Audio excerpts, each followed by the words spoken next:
भाषा परीक्षा सुरु भइसकेको छ, यसले कसलाई फाइदा पुग्छ? जापानिज भाषाको यो J-SET परीक्षा हामीले यही मार्च 1 गतेदेखि सुरु गरिसकेका छौँ। इक्यान मकवानपुरले समन्वय गरेर यसबाट चाहिँ मकवानपुर लगायत यो वीरगञ्ज, जनकपुर र बर्दिवास सम्मका विद्यार्थीहरू तथा चितवनका विद्यार्थीहरू समेतलाई परीक्षा दिनको लागि एकदम सजिलो गराएको छ। त्यही बर्दिवास, वीरगञ्ज, हेटौँडाका विद्यार्थीहरू चाहिँ काठमाडौँ, चितवन परीक्षा दिनुपर्ने अवस्था थियो, त्यो चाहिँ अब सहज भएको छ। जापान जान चाहने विद्यार्थीहरूको क्रेज कस्तो छ अहिले? पछिल्लो समय जापान जाने विद्यार्थीहरूको क्रेज एकदमै बढेको छ। त्यसको कारणहरू अब धेरै छ। त्यसमा पनि अब नेपालमा पनि राम्रा युनिभर्सिटीहरू नभएको होइन, अवसरहरू पढ्नको लागि चाहिँ छ। तर जापानमा चाहिँ के हुन्छ भने हाम्रो कमाउँदै रमाउँदै भन्छन् के, कमाउँदै रमाउँदै पढ्ने वातावरण नेपालमा छैन। मास्टर डिग्री गर्दा पनि धेरै बेरोजगारीहरू छन्। रोजगार सिर्जना गर्न नसकेको कारणले गर्दा अहिले जापान लगायत अन्य देशहरू पनि विदेशमा पढ्न जाने विद्यार्थीहरूको संख्या चाहिँ क्रेज चाहिँ एकदम बढिरहेको छ। जापानमा अवस्था सजिलो छैन भन्ने छ। जापान जान चाहने विद्यार्थीहरूले कसरी थाहा पाउने जापानमा सजिलो छ कि गाह्रो भनेर? जापानमा अवस्था सजिलो छ पनि छैन पनि।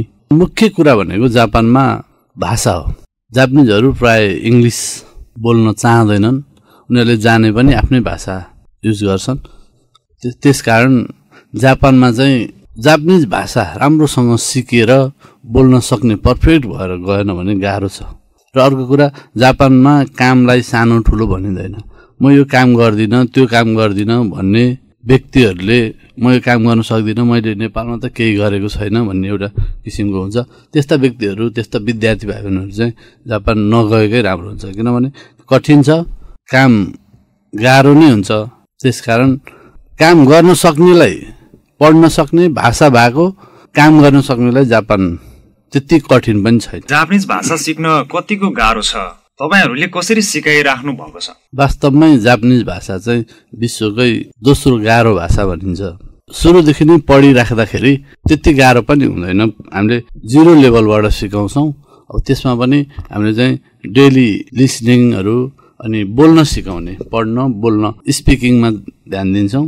त्यसपछि डेली लेसन टेस्टहरू, एउटा लेसन सिद्धिने बित्तिकै टेस्टहरू लिन्छौँ।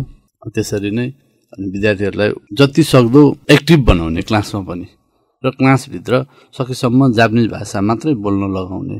टिचरहरूले पनि विद्यार्थीहरूले पनि केही जानिहाल्यो भने इङ्ग्लिस नेपालीमा बुझाइदिने, नत्र जापानिजमै बोल्न लगाएर हामी त्यसरी सिकाउँछौँ। जापान जान चाहने विद्यार्थीहरूलाई सहजीकरण चाहिँ कसरी गरिराख्नु भएको छ? विद्यार्थीहरू म कहाँ आउनुहुन्छ, थर्ड एजुकेसन सेन्टरमा, उनीहरूलाई हामीले चाहिँ अब फर्स्टमा त कुन ठाउँ जान चाहनुहुन्छ, कुन युनिभर्सिटी, कलेज, स्कुलहरूमा पढ्न चाहनुहुन्छ हामी सोध्छौँ। र हामीसँग भएको कन्ट्र्याक्टमा भएका विद्यालयहरू त्यहाँ छ भने हामीले सहजै हुन्छ। हामीले चाहिँ भाषा यो लेभलको चाहिन्छ र यो कलेजको फीहरू चाहिँ यति लाग्छ भनेर हामीले पहिल्यै कन्फर्म गरेर यति लाग्छ, के गर्नुहुन्छ भनेर हामीले काउन्सिलिङ गर्छौँ। त्यसपछि उहाँहरूले चाहिँ हुन्छ यहाँ जान्छु भन्नु भने हामी इन्टरभ्यूहरू राखिदिन्छौँ। त्यसरी फर्दर प्रोसेस अगाडि बढ्छ।